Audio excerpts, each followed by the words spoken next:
Hola,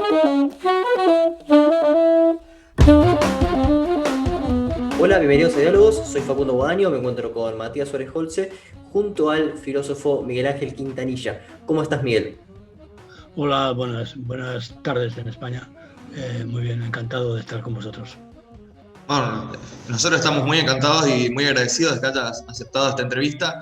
La verdad que personalmente te admiro mucho, he leído con muchísimo gusto su libro sobre filosofía de la tecnología y bueno, hay muchos temas ahí muy interesantes sobre los que podamos hablar, así que ¿cómo estás, Miguel? ¿Estás como para una charlita filosófica? Yo, más que una charla, estaba dispuesto a contestar vuestras preguntas y hablar con vosotros, pero si queréis que desarrolle algún tema específico para empezar y para animar el coloquio, podemos... Sí, sí, la idea es hacer una charlita suelta, así, Bueno, bastante tranquila, informal. Quizás podemos empezar por un filósofo que a mí me gusta mucho, de hecho tengo una remera con una foto suya, que sí, escribió el prólogo de su libro Tecnología, una mirada filosófica, no, un enfoque. tecnología, un enfoque filosófico y otros ensayos de filosofía de la tecnología, que es, bueno, el famoso Mario Bunge. Recientemente se cumplió un año de su fallecimiento y en este programa hicimos un pequeño homenaje donde habló, por Sí, ejemplo, lo Gustavo veo. Esteban Romero, habló también Rafael Soler, que era el traductor, fue traductor de Mario. Bueno, me gustaría charlar un poco de Miguel, cómo llegaste a la filosofía de Bunge, qué representa para vos Bunge, cómo te influyó su filosofía. Bueno, me parece una forma excelente de empezar la conversación. Mario Bunge es mi maestro, pero es también mi padre intelectual, digamos. Es decir, tengo una relación con él de una gran admiración y identificación emocional incluso, ¿no? Aparte de que yo estimo muchísimo su filosofía, especialmente su contribución a una filosofía científica y materialista, yo es que he tenido la suerte de, bueno, los que hayáis conocido a Bunge personalmente, sabréis que es una persona difícil de tratar. Mucha gente considera que es un cascarrabias, como decimos aquí. Es una persona que siempre está metiéndose con la gente, que haciendo críticas y tal. En realidad, mi percepción de Mario es todo lo contrario. Para mí es una persona entrañable, encantadora, cariñosa, siempre me ha tratado bien. Y no sé por qué. Sí, nunca he sabido muy bien por qué. Yo admiro su filosofía, intento en las pocas cosas que haya podido yo hacer originales en filosofía de la ciencia y filosofía política, etcétera, siempre he estado atento a lo que él había propuesto y he procurado desarrollar algunas de las ideas que me han parecido más provechosas, sobre todo en su ontología materialista para la filosofía de la técnica, ¿no? Y la verdad es que el balance final para mí es muy satisfactorio y ahora estoy muy contento también de que, aunque haya sido muy tarde, con la muerte ya de Mario, eh, en el ámbito latinoamericano y español hay un revival, ¿no?, de su filosofía y hay mucha gente que empieza otra vez a interesarse y a descubrir que Mario Bunge es el filósofo del ámbito hispanoamericano más importante del siglo XX, en mi opinión. Y hasta hace muy poco no había mucha gente capaz de reconocer esto, pero es importante. Yo incluso en alguna ocasión, con motivo de su 95 aniversario, que tuvimos una celebración allí en Buenos Aires, y me atreví a decir que yo creo que solamente era comparable Mario Bunge, su contribución a la filosofía del siglo XX, era comparable con clásicos como Bertrand Russell, y no menos, no. En fin, a alguna gente le pareció un poco exagerado, pero poco a poco la gente se va dando cuenta de que realmente la filosofía de Bunge es muy original, es muy precisa, profunda, está muy vinculada con la ciencia y con una tradición filosófica racionalista, crítica, ilustrada, que es con la que yo me identifico, y le debemos a él la contribución al desarrollo de esta filosofía en el siglo XX y XXI, espero, porque yo creo que va a dar para mucho. Y bueno, no sé, esto es lo que os podría decir sobre mi relación con Mario Bunge. Yo lo conocí en el año 71, yo entonces era un crío recién acababa de terminar mi tesis doctoral sobre Karl Popper y estaba muy asustado porque yo era marxista en aquella época y inspirado en Althusser y había hecho una crítica de la filosofía de Popper, tachándola de idealista y de formalista. Y en esas circunstancias me inscribí en el Congreso en el cuarto Congreso Internacional de Lógica y Filosofía de la Ciencia, que se celebraba en Bucarest en el año 1971. Y allí expuse mi pequeña contribución a un congreso internacional con la crítica que yo hacía a Karl Popper y tal.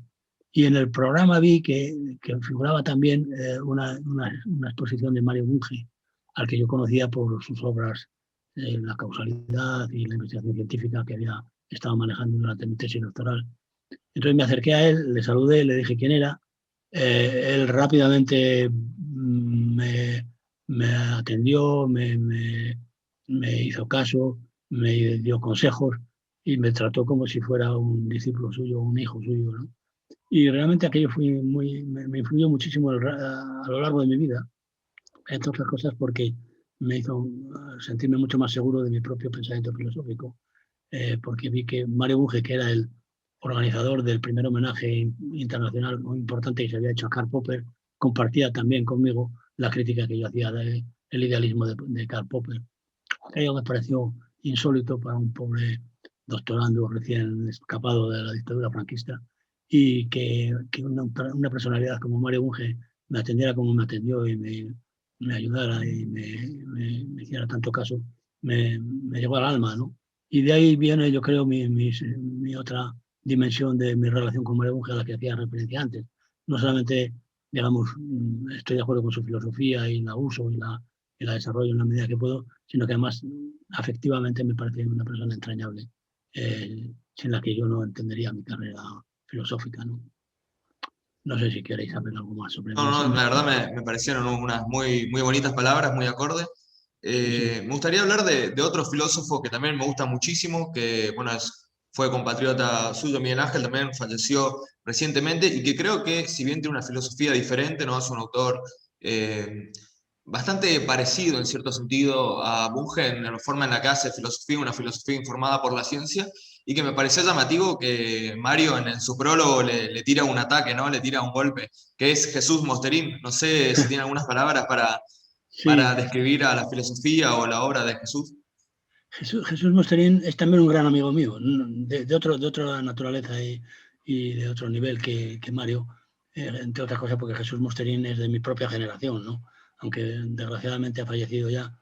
Yo tenía muy buena relación con Jesús, y es verdad lo que tú dices, que él hace una filosofía muy próxima a los planteamientos científicos de filósofos como Mario Bunge o como yo mismo, ¿no? Y inspirado en la ciencia, compatible con la ciencia. Lo que pasa es que en Mosterín había 2 o 3 temas filosóficos muy profundos en los que discrepaba del materialismo bungeano, digamos, que manteníamos otros filósofos, entre ellos el propio Mario, y siempre surgían algún tipo de chispas cuando conectaban ambos.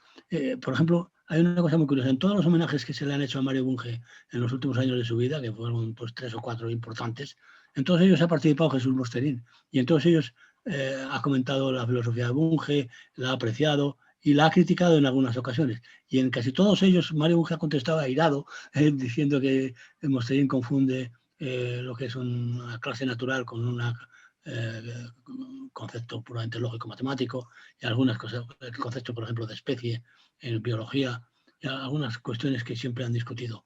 Yo creo que son cuestiones más de superficie que de profundidad. Yo creo que la mayor parte de la filosofía de Mario Bunge es compatible con la filosofía de Jesús Mosterín, aunque hay un par de puntos, sobre todo en relación con la ontología materialista, en la que son incompatibles. Pero bueno, yo en esos puntos siempre he estado de acuerdo con Mario, y siempre también he criticado un poco a Mosterín, aunque yo también he usado ideas de Mosterín para el desarrollo de mi filosofía de la tecnología. Cosa que... Claro, sí, es un autor que se cita en su libro. Hay un punto interesante que me parece que comparten los tres, tanto Bunge como Mosterín, como usted, Miguel Ángel, que es, se puede decir, una renovación de la ilustración. Y me refiero con esto a que son pensadores racionales, que son pensadores muy claros, que escriben muy bien, tienen muy buen estilo de escritura, son pensadores influenciados por la cultura científica, obviamente, Y en esto me parece interesante conectar con que justo en la misma oración donde Bunge critica, ¿no?, a Mosterin, también critica al, no sé si decir filósofo, más bien al escritor, al psicólogo Steven Pinker, y que Steven Pinker también tiene una propuesta muy similar a la que usted propone en su libro, que es la de, bueno, rehabilitar justamente el proyecto de la ilustración. Tiene un libro que, si no me equivoco, fue bestseller, que es La Ilustración Ahora. Y Sí. no sé si conoce este autor, si comparte algunas ideas, si lo ve como lo ve Bunge, como un naturalista ingenuo.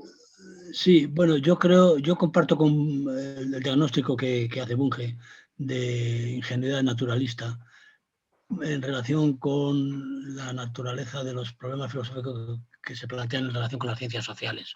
Yo creo que una de las aportaciones de la filosofía de Mario es el reconocimiento de la autonomía o de la estructura del nivel de organización de la materia que llamamos sociedad. Es decir, no solamente existe la física, la química, la biología, también las ciencias sociales se ocupan de una parte del mundo, que es el mundo social, y no es reducible.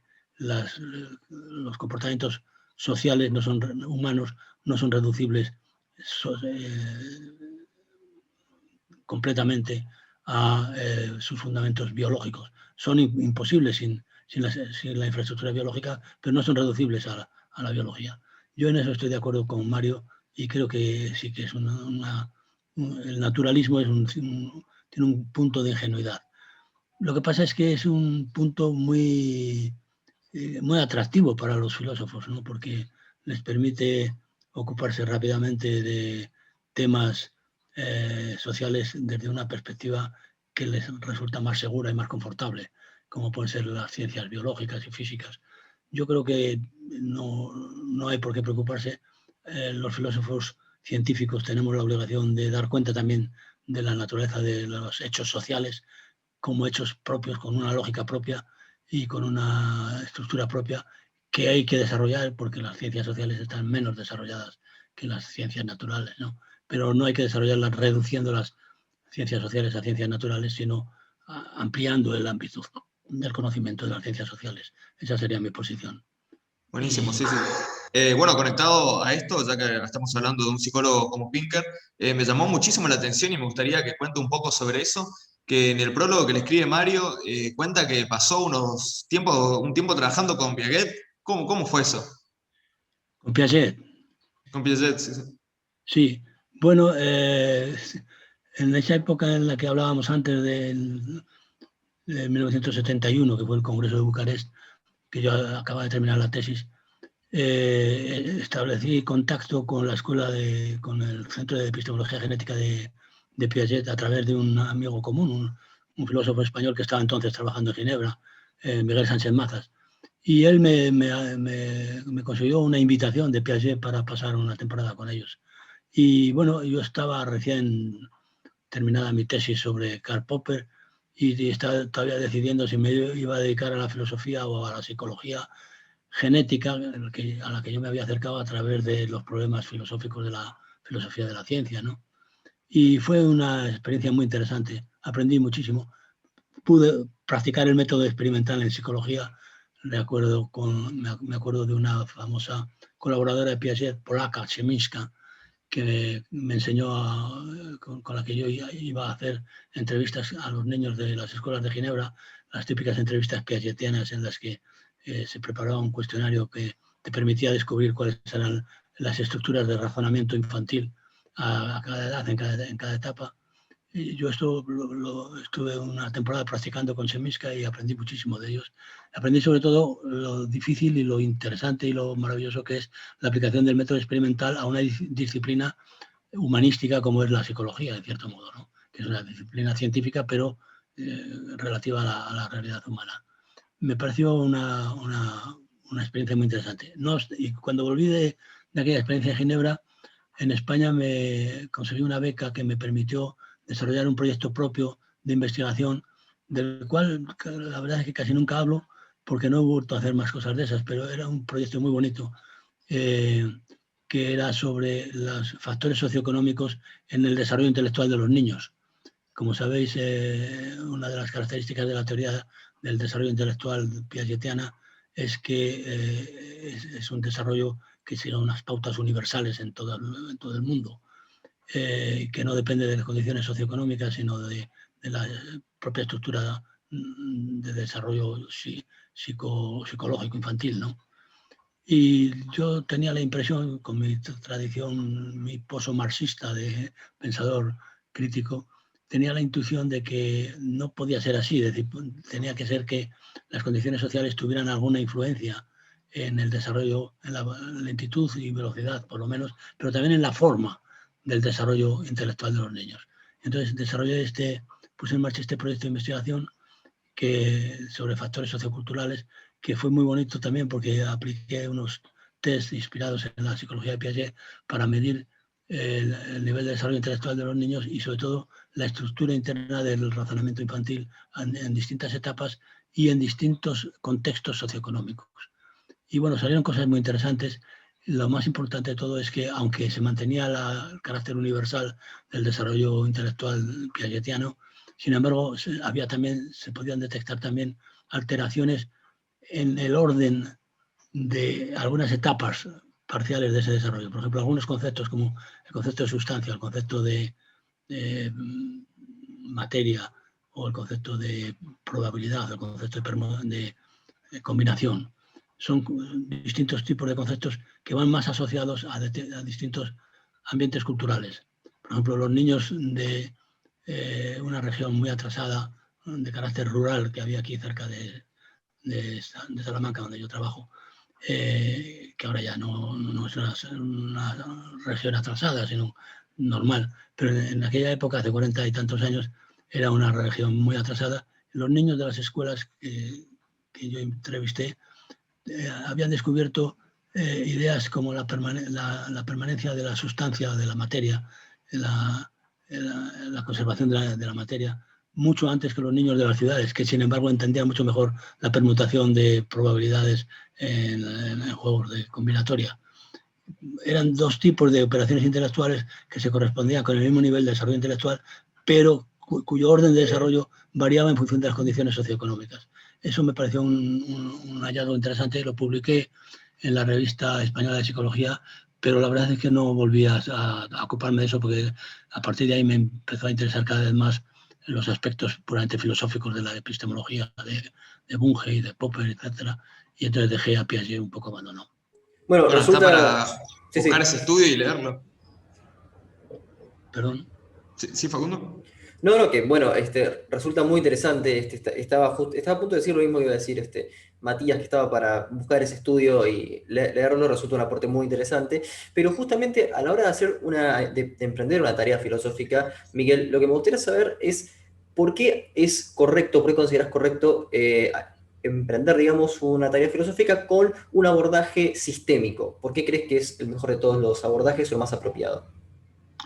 Bueno, los que nos hemos formado en la tradición analítica, bueno, vamos a ver, la gente de mi generación en España nos formamos en la tradición neotomista, digamos, y en el mejor de los casos existencialista, hermenéutica, en fin, tradición centroeuropea.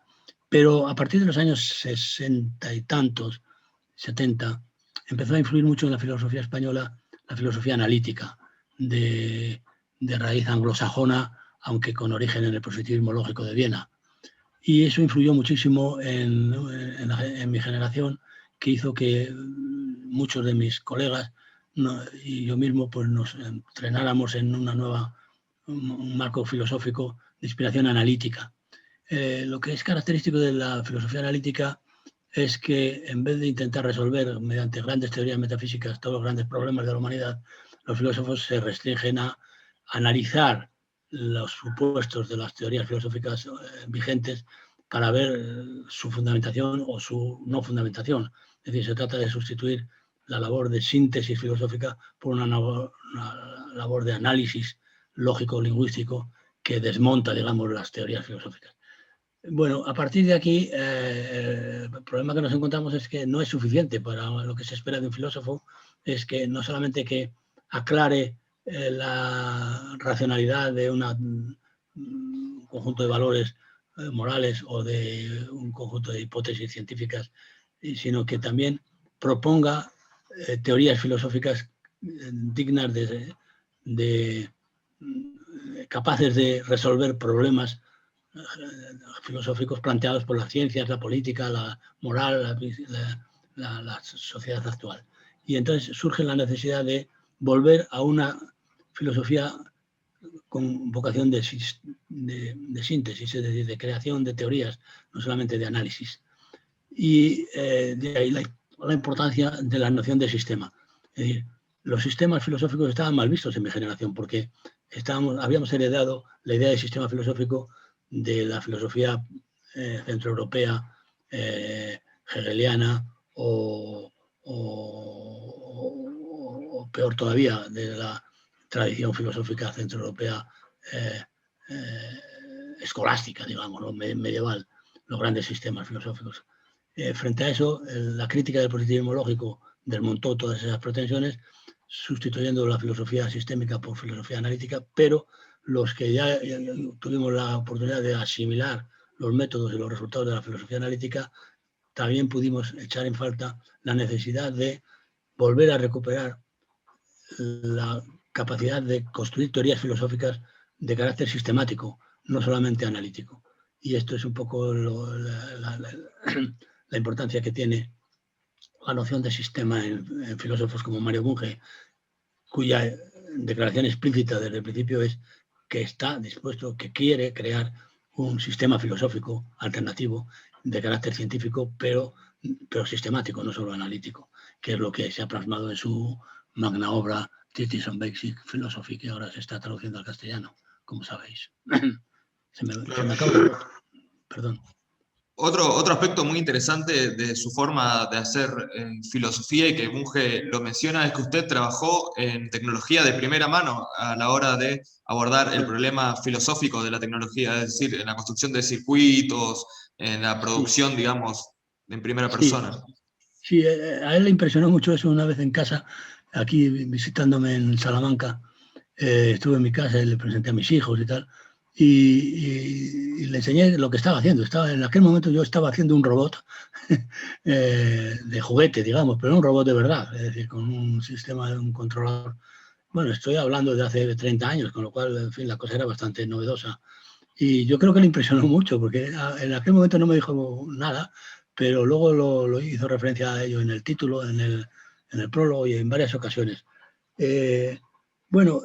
Mi conexión con la tecnología tiene más que ver con mi formación, digamos, con mis aficiones personales que con mi formación filosófica académica.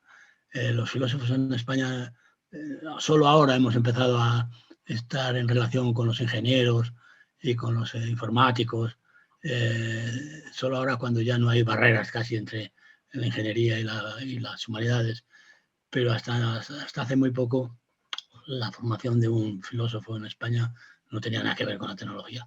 Pero en cambio sí mi afición, mi perfil, mi personalidad propia, sí siempre me llevó a interesarme mucho por la parte práctica de la realización humana.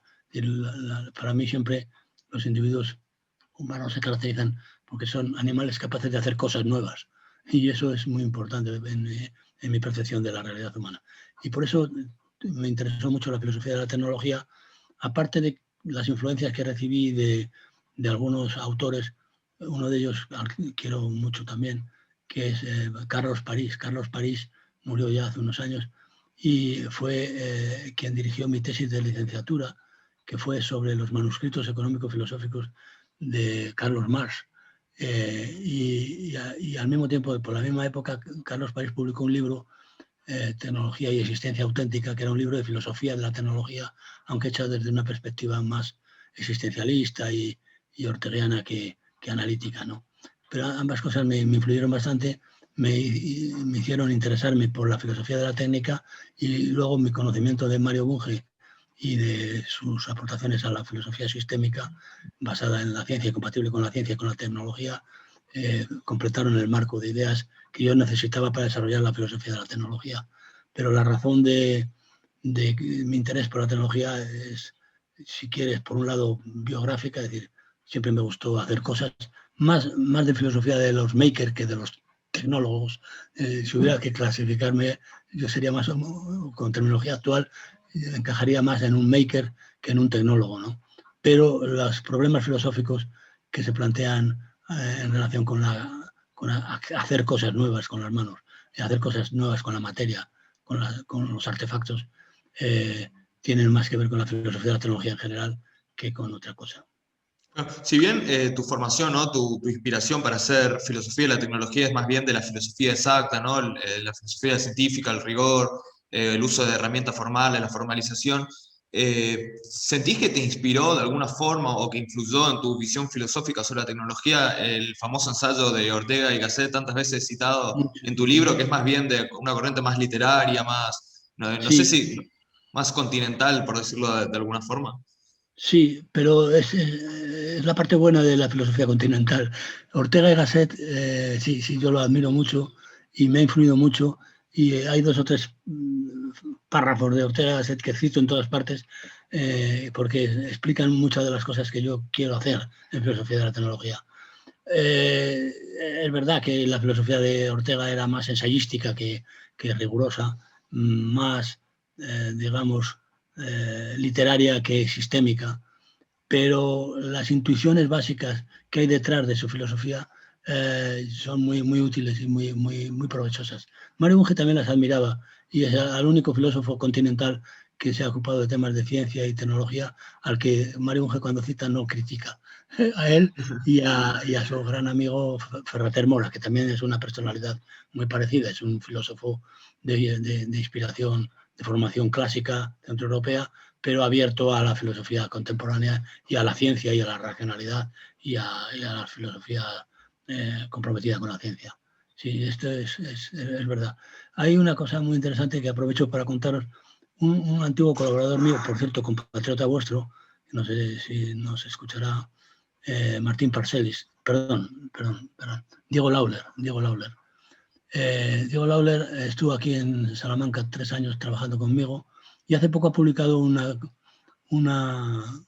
artículo en una revista italiana que dice La Escuela de Salamanca de Filosofía de la Tecnología. Y bueno, habla en torno a las ideas que yo puse en marcha hace años y tal. Y ahí declara también hasta qué punto esto que él llama la Escuela de Salamanca, que es una forma de hablar, es deudora de la tradición orteguiana. A mí no me parece mal que me consideren un humilde pero convencido continuador de una tradición que considero que la inició en la filosofía española Ortega y Gasset con su ensayito breve pero sustancioso sobre la filosofía de la técnica. Bueno, Y otro... Sí, no, que en virtud de lo que estamos hablando, algunas de las cosas que se esbozan en su libro responde a lo que configura una ontología de la técnica. Me gustaría saber, Miguel Ángel, si puede definir por lo menos cómo podría llegar a aproximarse a una ontología de la técnica. Sí, muy interesante la cuestión. Me da pie para exponer todo el libro, pero bueno, yo entiendo que en filosofía hay 3 grandes tipos de cuestiones. Las ontológicas, referidas a cómo es el mundo, las epistemológicas, referidas a cómo es el conocimiento del mundo, y las axiológicas, referidas a cómo hay que valorar o cuánto vale el mundo y lo que hacemos en el mundo. Es decir, filosofía ontológica, epistémica y axiológica o práctica, ¿no? En filosofía de la técnica pasa igual, es decir, hay cuestiones filosóficas referidas a la técnica de carácter ontológico, de carácter epistémico y de carácter axiológico. Lo normal es que los filósofos de la técnica se han ocupado de alguno de estos aspectos, pero no de los 3. En mi opinión, una filosofía de la técnica integral debe de contemplar las tres dimensiones, la ontológica, la epistemológica y la axiológica. La ontológica, la cuestión que la gente suele considerar como más importante en filosofía de la técnica, en la ontología de la técnica, es la cuestión de qué son los artefactos, la naturaleza de los artefactos. Bueno, a mí me parece que eso está bien, pero no va muy lejos, porque la técnica no son los artefactos. Los artefactos son parte de los sistemas técnicos. Los sistemas técnicos son acciones. La ontología de la técnica que yo contemplo es una ontología en la cual los entes son entes materiales que interaccionan entre sí, y algunas de estas interacciones son intencionalmente orientadas para conseguir de forma eficiente un resultado que se considera valioso. Y esta es la definición de sistema técnico que yo doy. Un sistema técnico es un sistema de acciones, no de artefactos, no de cosas, sino de acciones, es decir, de cambios en los artefactos intencionalmente orientadas, y es importante también que hay en ese sistema de acciones, hay algunas que son acciones intencionales para conseguir de forma eficiente otro concepto fundamental. La eficiencia, esto tiene más que ver con la axiología y la praxeología de la técnica, pero tiene que ver con la ontología también.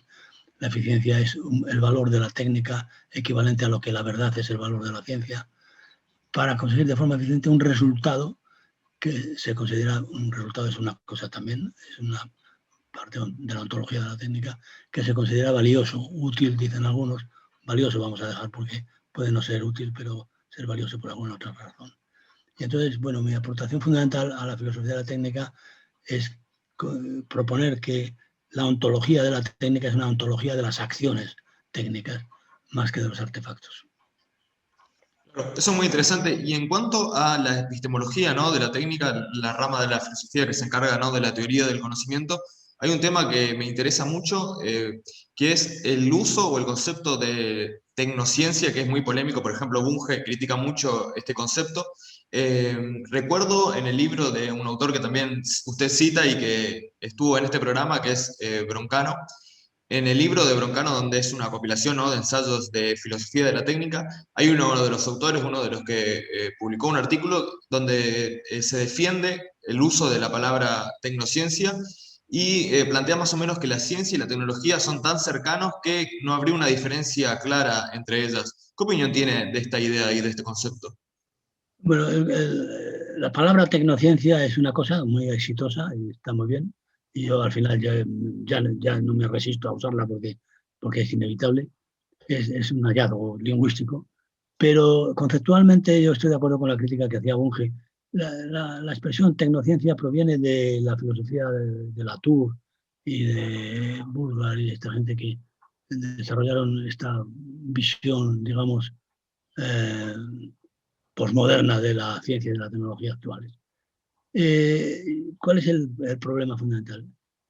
Es sustituir, o sea, a mí me parece que en la filosofía de la ciencia y de la tecnología actuales es muy importante mantener una distinción clara entre valores como la verdad, como decíamos antes, o la utilidad o la eficiencia que hemos visto antes, ¿no?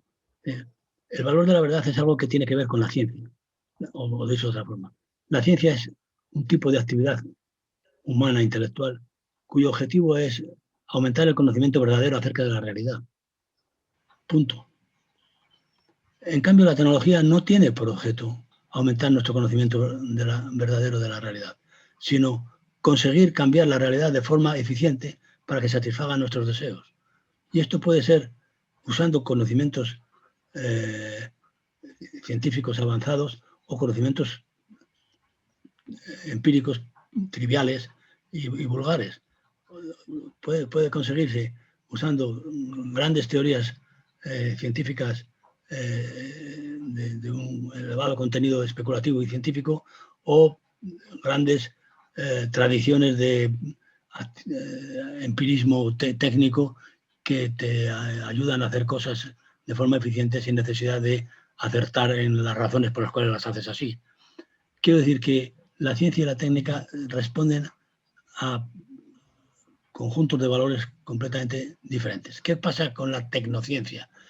Bueno, que claro, en la economía actual, en la sociedad actual, hay muchos elementos de la tecnología que usamos que provienen directamente de la investigación científica. Directamente, es decir, son aplicaciones inmediatas de descubrimientos científicos. Y esto es normal que suceda. Y esto hace que lo que aparece ante la reflexión del filósofo es no una superposición de ciencia y tecnología, sino un conglomerado científico-técnico en el que todo está mezclado. Por ejemplo, en la sociedad estamos continuamente obligados a tomar decisiones sobre qué tipo de tecnologías queremos construir o qué tipo de teorías científicas queremos aceptar o vamos a aceptar como verdaderas o falsas, etc. En el conglomerado de la tecnociencia lo que ocurre es que las decisiones que tomamos sobre asuntos tecnológicos o incluso políticos o sociales pueden estar afectando a las pretensiones epistémicas de conocimientos científicos básicos en el campo de las ciencias físicas, biológicas, naturales o sociales. Y entonces, digamos, al final lo que tenemos no es una articulación de criterios científicos y tecnológicos, sino una mezcla de criterios científico-técnicos, tecnocientíficos, en los que, digamos, todos los gatos son pardos, es decir, todo vale con tal de que funcione. Es decir, si hay negocio, tiramos para adelante. No sé, ahora estamos asistiendo a una gran explosión de una gran historia, digamos, de desarrollo tecnocientífico. Estamos asistiendo en el presente, ¿no? Digamos, con las investigaciones sobre la vacuna para el coronavirus, el COVID-19, ¿no? Son investigaciones de un nivel de abstracción en cuanto a sus fundamentos, tales que involucran toda la ingeniería, biología molecular, ingeniería genética, en los estadios más avanzados de la ciencia básica actual. Pero al mismo tiempo son programas de investigación y desarrollo que tienen una validez científica, pero también económica, social, política, de negocio, y en las que estamos tomando continuamente decisiones de carácter científico basadas en criterios de negocio o decisiones de carácter económico basadas en criterios científicos, sin poder desenmarañar la mezcla entre ambas esferas. Es un caso típico de situación tecnocientífica, pero es un caso no deseable. Es decir, esto nos pasa porque estamos demasiado dependientes de las urgencias tecnocientíficas. Lo ideal sería que pudiéramos mantener, por un lado, las opciones epistémicas referidas al futuro de la investigación biomolecular y, por otro lado, las opciones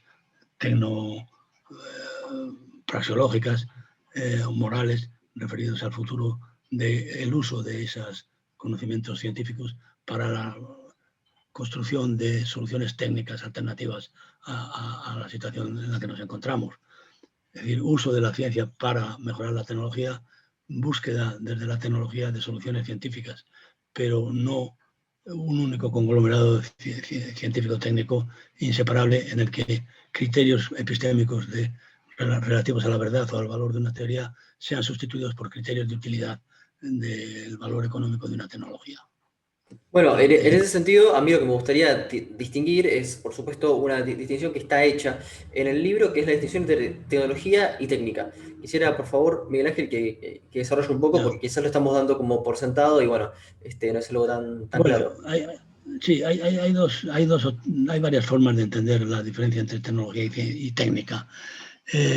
Para empezar, es una distinción más lingüística que conceptual, en mi opinión, porque se debe a que en los distintos idiomas en que hemos tratado de hacer la filosofía de la técnica, la expresión técnica y tecnología, las palabras técnica y tecnología tienen significados diferentes. Por ejemplo, en inglés se utiliza técnica, technical, technology, pero también technique o técnica, ¿no?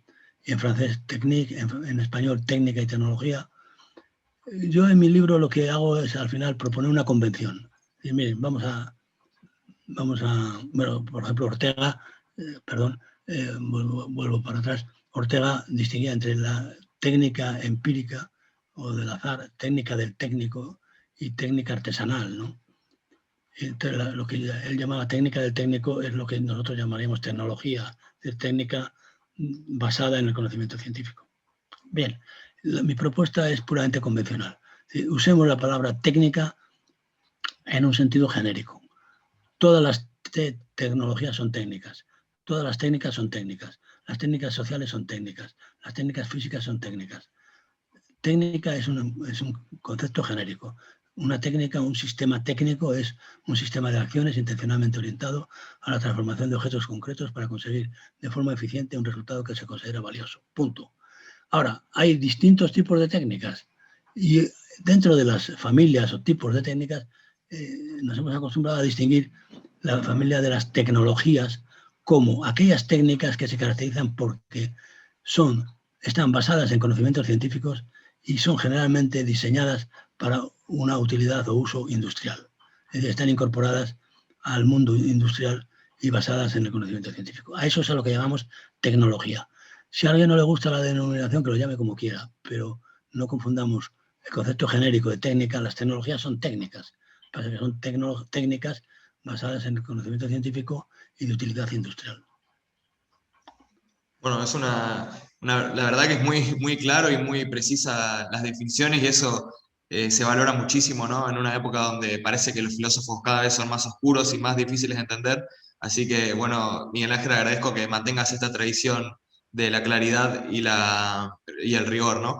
Hablando un poco de lo que es la axiología o la moral dentro, o la ética, mejor dicho, en lo que es la técnica, hay una cosa que me pareció muy interesante, que es que en tu libro, si no me equivoco, en la página 31 más o menos, criticás la idea, ¿no? de que la técnica, la tecnología sea moralmente neutra. Esto es interesante porque no todos los autores están de acuerdo con esto. Por ejemplo, si no me equivoco, no quiero ser un hombre de paja, pero si no me equivoco, Jesús Mosterín, por ejemplo, tiene la idea de que la técnica y la tecnología sí son moralmente neutros y que dependen de su uso. Pero usted, sin embargo, en el libro desarrolla una argumentación muy interesante de por qué esta idea es cuestionable. No sé si podrías desarrollarla.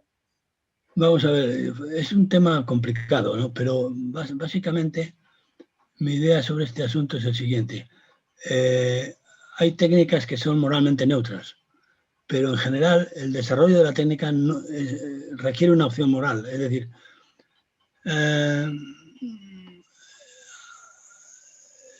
no es lo mismo una civilización que apuesta por el desarrollo tecnológico que una civilización que apuesta por no desarrollar la tecnología. Una civilización que apuesta por el desarrollo tecnológico se expone a que se pueden hacer cosas técnicamente viables, pero moralmente indeseables. Pero una civilización que no apuesta por el desarrollo tecnológico, de antemano asume un compromiso moral que es en contra de la posibilidad de mejorar la vida humana gracias a la tecnología. Esto para mí tiene mucha importancia en las discusiones sobre modelos de desarrollo tecnológico en Latinoamérica, por ejemplo, o en países menos desarrollados, etcétera, en los que siempre hay dos escuelas de pensamiento. Una que dice, bueno, la tecnología es mala porque es del capital, es el capitalismo y sirve para explotar a nuestros pueblos, y frente a eso, pues lo que hay que hacer es desarrollar la sabiduría popular propia, etcétera, frente a la tecnología. Y claro, ante una opción como esa, uno dice, oye, cuidado, la tecnología puede ser buena o mala dependiendo de lo que hagas. Lo que no puedes hacer es renunciar al desarrollo tecnológico, porque entonces estás condenado a hacerlo malo solamente, ¿no? Y bueno, esa es mi postura. No sé si no es una postura muy, muy contundente, pero es lo suficiente para defender que la apuesta por el desarrollo tecnológico no es neutra, aunque las tecnologías resultantes de ese desarrollo tecnológico pueden ser neutrales desde el punto de vista de su uso para bien o para mal. Hay algunas que pueden usarse para bien o para mal y hay otras que solamente se pueden usar para mal, pero además hay algunas que si no se desarrollan no se podrían usar para bien, lo cual es casi peor. En este campo de la ingeniería genética, por ejemplo, se están planteando continuamente. Hoy discutía con algunos un descubrimiento que se acaba de anunciar, ¿no? De que un grupo de investigadores, entre los cuales hay un español, han desarrollado un proyecto de quimera mono-humana, ¿no? Creando unos embriones de mono con genes parcialmente humanos, ¿no? Bueno, esto es moralmente neutral, es decir, es una tecnología simplemente para crear órganos artificiales que se puedan usar en trasplantes de humanos. Es una cosa que se puede hacer bien o mal, puede ser buena o mala, dependiendo de para qué se haga. O es una cosa que hay que considerar, digamos, intrínsecamente perversa. Bueno, yo no sería partidario de considerarla intrínsecamente perversa, pero tampoco renunciaría a la obligación de juzgar moralmente algunas de estas opciones científicas y tecnológicas. Lo que me parece intrínsecamente perverso es negarse por principio al desarrollo tecnológico de cualquier tipo. Bueno, justamente sobre eso, sobre la negación, ¿no?, del desarrollo tecnológico, se podría llamar tecnofobia. Ese es un comentario más adelante. Lo que me recordó las típicas frases de Heidegger que tanto le gustaba citar a Bunge, ¿no?, como criticándolo, diciéndolo que era un anticiencia, una antitecnología. Heidegger, justamente, estábamos hablando de las corrientes más continentales, ¿no?, que trataron el tema de la filosofía y la tecnología, escribió sobre tecnología. ¿Considerás que tiene algún aporte valioso la filosofía de autores como, para no decir Heidegger, que quizás es demasiado oscuro, se podría decir Heidegger, Foucault o la escuela de Frankfurt, por ejemplo? A mí la escuela, de todos esos, los únicos que me han interesado han sido la escuela de Frankfurt, porque me crucé con la escuela de Frankfurt a propósito de un libro que es muy poco conocido, que es del positivismo Streit in der deutschen Soziologie, que es la disputa del positivismo en la sociología alemana, que no sé si lo conocéis, se tradujo al español en los años 70 en la editorial Grijalbo, y es un libro en el que Karl Popper por un lado y Theodor Adorno por otro exponen su teoría, su filosofía de las ciencias sociales. Y luego los discípulos de Popper y Adorno discuten entre sí sobre el futuro del racionalismo crítico y de la ciencia, la filosofía científica y de la tecnología en la civilización occidental, etc. Es muy interesante ese libro. Me crucé con ellos a raíz de mi tesis sobre Karl Popper y me interesó mucho. Y eso ha hecho también, por otro lado, la Escuela de Frankfurt siempre la he considerado interesante desde el punto de vista político, porque ha animado los movimientos antisistema, digamos, de los años 60. Yo recuerdo la devoción con la que la gente de mi generación leíamos las obras de Herbert Marcuse, que no sé si siquiera os suenan a vosotros, pero que era muy importante. Están citadas también en su libro. Sí, era muy importante para nosotros. Y eso me llamó siempre mucho la atención. Pero la verdad es que más allá de la crítica al sistema científico-técnico capitalista, digamos, su visión de la tecnología y de la ciencia al margen del sistema socioeconómico es bastante pobre y es poco estimulante, ¿no? Y yo la verdad es que no me ha aportado mucho. Bueno, también Sí, otra bueno. cosa. Ah, sí, disculpe, sí. No, sí. Ok. Sí, Facundo. Una cosa que me llamó la atención en el libro es que se remarca que hay un mito respecto a lo que hoy se fantasea tanto, que es la rebelión de las máquinas, ¿no? De que las máquinas puedan rebelarse contra los humanos, que sean sus creadores, y autónomamente ponerse en contra. ¿Por qué considera Miguel Ángel que esto simplemente se trata de un mito? Bueno, es una forma de incordiar. Yo creo que la idea de la rebelión de las máquinas es parte de la mitología moderna sobre la filosofía científica. Yo también lo llamo a veces el síndrome de Frankenstein, para resolver, para contraponer al mito de la rebelión de las máquinas, lo que llamo el síndrome de Frankenstein. El síndrome de Frankenstein consiste en que el monstruo de Frankenstein se subleva contra su creador, el doctor Frankenstein. Si recordáis la novela de Mary Shelley, se subleva, y cuando habla con él y le cuenta por qué está enfadado con él, es enternecedor el discurso. Y dice, está enfadado porque no me haces caso, porque me has abandonado. Y lo que el monstruo de Frankenstein achaca al doctor Frankenstein es que no le quiere, es decir, que le da miedo a su propia criatura, que no se identifica con su criatura, que ha abandonado a su criatura. Bien, la rebelión de las máquinas yo la interpreto en esa clave, Es decir, la idea de que las máquinas se rebelan contra sus creadores es porque, en el fondo, es porque, no por la maldad de las máquinas, es porque los creadores no las hacen caso, no las tutelan, no las asumen como responsabilidad propia. Y de ahí surge un imperativo moral para el desarrollo tecnológico. Desarrollemos la tecnología, pero no nos desentendamos de ella. Ojo, el problema moral de la tecnología actual no es que pueda hacer cosas o no hacerlas. El problema moral de la tecnología actual es que nos desentendemos de las consecuencias que tiene su desarrollo. ¿Qué está pasando con toda nuestra percepción de la responsabilidad que tenemos sobre el cambio climático? El cambio climático es una de las grandes catástrofes que nos amenazan en los próximos decenios y que derivan de nuestra actividad tecnológica. Pero ¿cuál es el problema ahí? ¿Es la tecnología la que está produciendo el cambio climático? No, es nuestro desinterés en las consecuencias de la tecnología. Es porque hemos desarrollado tecnologías y nos hemos desinteresado de ellas, nos hemos desentendido de ellas.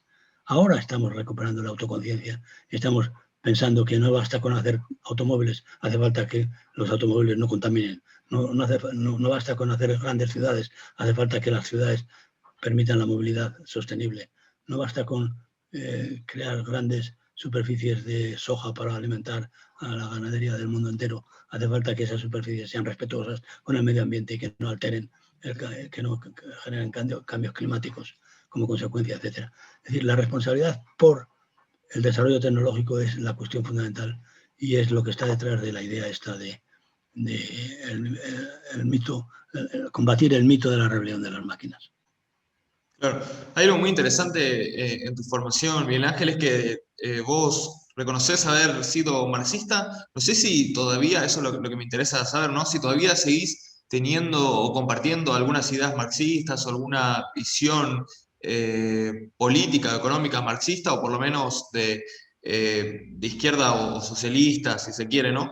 Me acuerdo que citás en tu libro a Marx y unos párrafos donde habla sobre el uso industrial, ¿no?, de las máquinas y calificás su visión como de llamativa clarividencia. Así que me interesa saber cuál es tu evaluación del trabajo de Marx hoy. O sea, a mí me parece, Marx es un clásico de las ciencias sociales. O sea, Marx es más importante que Adam Smith, por ejemplo, en mi opinión, como economista, ¿no? O es un clásico de la sociología y sobre todo de la historia materialista, de la historia científica, no de la historia biográfica, ¿no? Marx hizo grandes descubrimientos filosóficos de carácter muy general y defendió el materialismo de forma muy coherente y muy consecuente.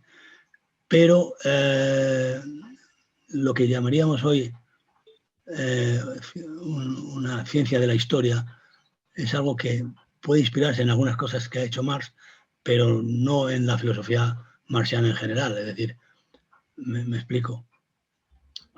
Marx es un autor, es un clásico y en ese sentido es algo que hay que aprovechar, pero no es algo que hay que repetir sin más, ¿no?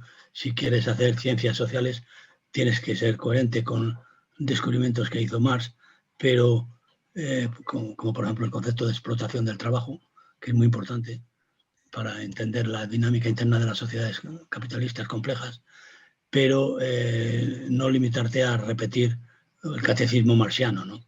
Yo era marxista en el sentido de repetir catecismo, es decir, que la gente de mi generación mezclábamos mucho nuestras interpretaciones teóricas con nuestras experiencias prácticas y mucha gente de mi generación éramos, al mismo tiempo que filósofos o sociólogos o economistas o historiadores, éramos también activistas políticos, activistas muy comprometidos y además a un precio alto que teníamos que pagar porque vivíamos en una dictadura muy estricta.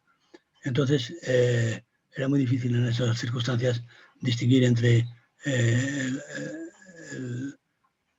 el oro y la paja, ¿no? Digamos, en las teorías marxianas. Yo hay cosas de las teorías marxianas, más que marxianas, post-marxistas, ¿no?, que mezclábamos con el materialismo histórico, como era, por ejemplo, la idea esta de que el Estado es un instrumento al servicio de la clase obrera que se que se usa y se tira, digamos, ¿no? O la idea de la democracia proletaria y cosas por el estilo. Todas estas cosas me parecen locuras actualmente. Yo creo que el pensamiento racional actual debe mucho al materialismo de Marx, pero nada a la política marxiana. Bueno, eso es una respuesta muy, muy interesante y que, bueno, se puede reflexionar mucho sobre eso. Y hay un tema muy puntual que me interesa charlar ya para ir cerrando, ¿no?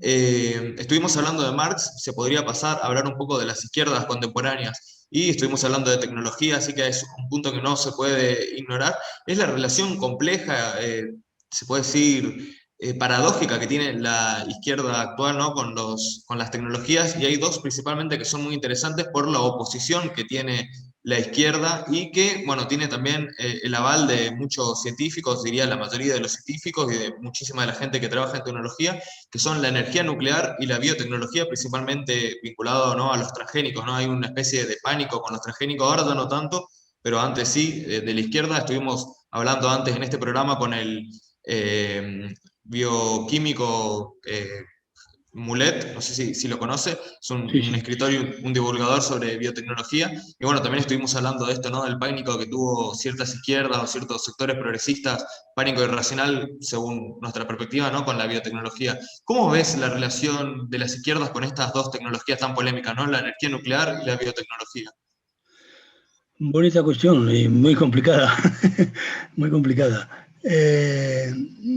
Yo creo que en general, para mí esos dos casos son dos casos particulares de un paradigma mucho más amplio que afecta en general al pensamiento político o filosófico de izquierdas. Y es el paradigma de la desconfianza ante la técnica, ante la técnica más avanzada, la desconfianza humanística, digamos, ¿no? Entonces, bueno, para mí esos dos casos son casos especiales de ese paradigma más amplio, ¿no? Y es un paradigma que yo no acepto, obviamente. Yo creo que la izquierda tiene, o sea, yo de mi vieja tradición marxista sigo manteniendo muchas convicciones políticas. Por ejemplo, yo creo que la economía capitalista es un absurdo y que sería mucho mejor cambiarla por una economía más cooperativa y más humanística, ¿no? Y, en fin, muchas cosas más. La democracia formal no me parece una cosa secundaria, me parece esencial, y no creo que se pueda renunciar a la democracia en aras de la justicia social, sino que hay que conseguir la justicia social dentro de la democracia. En fin, un montón de tesis de este tipo. Pero dentro de ellas hay una que me parece especialmente importante. Debemos abandonar la idea de que la izquierda tenga nada que ver con el rechazo de la técnica. Una cosa es la técnica y otra cosa es el uso de determinadas técnicas o el desarrollo de determinadas líneas de investigación en tecnología que podamos prevenir, parar, acelerar, retrasar, incrementar, bajo nuestra responsabilidad. Lo que es importante para la izquierda es que asuma la responsabilidad de la decisión sobre el desarrollo tecnológico y sobre el modelo de desarrollo tecnológico. Luego, en cada caso concreto, tenemos que ir viéndolo. Por ejemplo, los transgénicos, hasta ahora nadie ha demostrado que realmente el cultivo de maíz transgénico sea perjudicial para la salud humana. Otra cosa es que sea perjudicial para la economía mundial, no lo sé, pero no hay ninguna razón para mezclar la esfera de la bioingeniería con la esfera de la economía agroalimentaria. Lo que sí sabemos es que los cultivos transgénicos adecuadamente regulados y controlados, etcétera, etcétera, para evitar consecuencias que todavía no podemos saber si se van a producir o no, son útiles para la humanidad. Y entonces la izquierda no tiene por qué asumir que por el hecho de que sean arriesgados no deban ser asumidos. El riesgo cero es imposible y la izquierda no pertenece a la tradición del pensamiento de izquierda la suposición de que solo es racional asumir el riesgo cero cuando adoptas decisiones importantes para el futuro de la humanidad. Yo suelo incluir toda esta visión de la actitud de la izquierda en relación con la tecnología bajo un nuevo modelo de desarrollo tecnológico que hemos acuñado el nombre de tecnologías entrañables. Lo que nos pasa es que estamos demasiado conformes con cualquier tipo de desarrollo tecnológico y estamos renunciando a la posibilidad de imaginar una forma de desarrollo tecnológico igualmente potente, igualmente o más eficiente y eficaz que la energía nuclear, por ejemplo, pero que responde a criterios que llamamos de tecnologías entrañables frente a tecnologías alienantes, digámoslo así. Entonces, yo no estoy en contra de la tecnología nuclear, pero si es posible diseñar sistemas alternativos a la energía nuclear que sean más entrañables, y habría que entrar en qué significa esto, pues apostaré por ellos. Y lo mismo. Está la explicación de tecnologías entrañables en su libro, ¿no? En un apéndice, así que para el que quiera puede ir a profundizar en su libro, que es muy recomendable. Se me había olvidado que tenía un apéndice. En la última edición, tiene en la parte de otros ensayos, en la segunda parte hay un capítulo sobre tecnologías entrañables. Sí, sí. Bueno, Sí, sí. No, no, que... iba a comentar que acaba de salir, hace un año ya, un libro que tiene bastante que ver con todo esto que os lo enseño. Buenísimo. Filosofía ciudadana. Es un libro de ensayos pequeños en los que desarrollo la idea del significado de la responsabilidad de los ciudadanos libres en relación con los grandes problemas de la humanidad de nuestro tiempo, que son el desarrollo científico y el tecnológico. Bueno, respecto justamente, y para ir cerrando, a la responsabilidad ciudadana y a lo que está involucrada la política dentro de todo esto, me gustaría saber, digamos, qué evaluación puede hacer a partir de todo el tiempo que pasó, de lo que fue la investigación científica y desarrollo tecnológico con Felipe González, por una parte, o sea, algo para España, y después el programa europeo FAST, dirigido por Ricardo Petrella, que era para encontrar un camino de desarrollo equilibrado para toda Europa. O sea, ¿qué reflexiones se pueden hacer sobre esos dos programas, uno para España y otro para Europa, ahora en 2021? Es difícil cuestión, porque, como sabes, yo he estado muy implicado personalmente en ambas cuestiones, ¿no? Yo fui senador durante dos mandatos de Felipe González y en calidad de tal fui el ponente de la Ley de la Ciencia, que supuso una renovación del sistema científico-tecnológico español en el año 86. Y después he sido también secretario general del Consejo de Universidades en España, también hecho con el mandato de Felipe González también. Y finalmente he sido secretario de Estado de Universidades e Investigación con el gobierno de Pedro Sánchez, de Zapatero. Quiere decir que yo he estado muy metido en la política oficial española de izquierdas en relación con la ciencia y la tecnología. Una de las cosas que hicimos en los años 80 fue ayudar a poner en marcha el programa que impulsaba desde la Unión Europea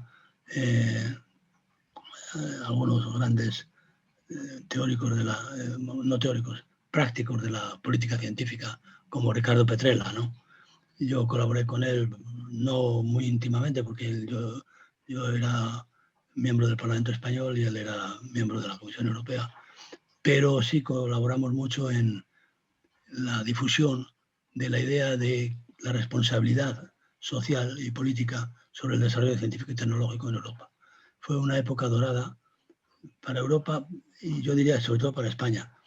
Yo muchas veces cuento que cuando llegamos al gobierno en el año 81, los socialistas en España, nos encontramos con un sistema de ciencia y tecnología que, dicho por los propios protagonistas del sistema, era de nivel cero. Es decir, recuerdo un informe que hizo el Banco Mundial diciendo que España no tenía sistema de ciencia y tecnología.